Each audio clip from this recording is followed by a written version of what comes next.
Hi there, just to say this is a short snippet from this week's main episode, which was published on Wednesday as always. If you want the full episode, you can find it just below this one. And it's interesting because you might ask, well, why do teachers even teach then? And if you're wondering that, you're right. I mean, you're right. And again, this is my dilemma. Why do you teach? If there's nothing to teach and there's nobody outside of you to teach, why would you teach? Well, I can't speak for other teachers. What I can do is sort of speak from my own experience and try and extrapolate that to other people. If I'm being very honest about it, I think a lot of teachers teach because it makes them feel good. You know, when you teach spiritual concepts, you go into a kind of altered state. You kind of, for one thing, you get more into contact with the things you're talking about, and it sort of lifts you. And that can become very addicting. And what happens is the students start to think that is all there is of you. All there is of you is this elevated spiritual being. And they don't see all they don't see all the things like a close partner would see, like someone that you live with. They're not going to see all those things because they don't live with you and they don't see you in all kinds of situations.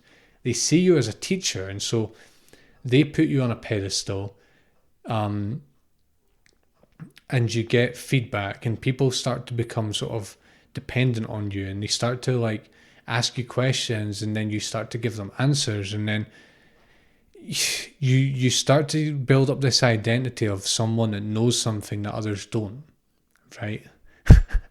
And it feels good, right? It's quite simple. One of the main reasons that teachers teach is because it feels good. Another reason is because a lot of spiritual traditions, like let's say you become a Buddhist monk, a huge part of being a Buddhist monk is the component of service. Like if you're going to train in like a Mahayana Buddhist tradition, one of the main things you learn is about service and about ethics. And a lot of what you're taught is that when you become enlightened, you have to save as many people as possible. And I'm laughing because to me, I just don't agree with that. Like, for one thing, when you become enlightened, well, there's a problem with even saying that. And I've spoken about this month, so I'm not going to get into that there. You can go and listen back. But it's like, if you have spiritual recognition, why do you need to teach other people? Like, why? That's like kind of like saying, if you're a guitarist, you need to teach other people. When a lot of guitarists will never teach anyone. A lot of the best guitarists are not teachers because they're busy doing gigs and selling records, right? It's like, why? Why would that need to happen? I can understand from a practical point of view and from like in terms of like minimizing the dangers of spiritual work, and in terms of like refining one's own understanding and embodiment, I can understand that. But ultimately it's like, no, you don't. You don't need to teach people. And a lot of people who have spiritual recognition won't teach anyone, and they might never talk about it to anyone. And also the idea of like saving people, it's like getting people off the wheel of, God, I can't remember what it is, like the wheel of karma or the wheel of suffering. It's kind of like the wheel of samsara. I do apologize. It's like, what an assumption to make. Like, how do you know? It's like, how do you know what other people need? And it's not based on the deepest recognition, which is that there is no other. I'm literally quoting, is it Krishnamurti who said that, apparently, is there is no other. Like literally that stark, there is no other. to save other people, you have to assume that they're other to you, right? So that's like a major problem with that.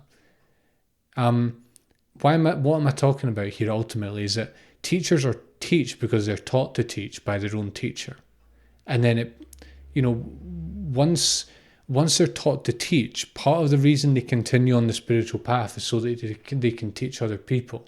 And then once they teach, it locks them into like a career, it locks them into, the identity of being a teacher and so on and so forth. And then the actual recognition, like the deepest recognition, whether they have it or not, well, I should be careful with the word deepest. Let's say the recognition of boundlessness and of the non-dual recognition. That might either not come about because teaching is based on duality, it's based on subject-object, or it might just have to be buried. They literally might just have to sort of ignore it or try and like sort of repress it or put it to one side because it conflicts with the teaching process.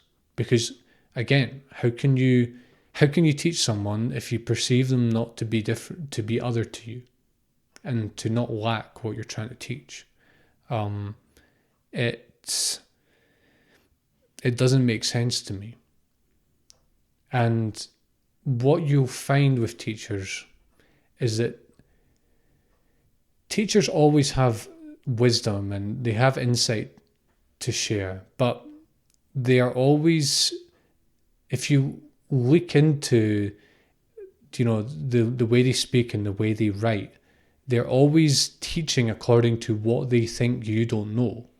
And they actually don't know that. Like, they cannot know that. And that is a construction in their own mind. Like, literally, they construct a you that doesn't know. And they construct like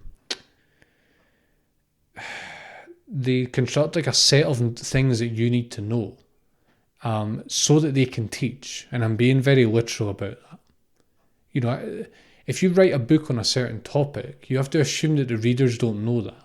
And what I've said all along with spirituality in this episode about spirituality is that boundlessness obliterates that. It obliterates that assumption. So it's very problematic. Hi there, just to say this is a short snippet from this week's main episode, which was published on Wednesday as always. If you want the full episode, you can find it just below this one.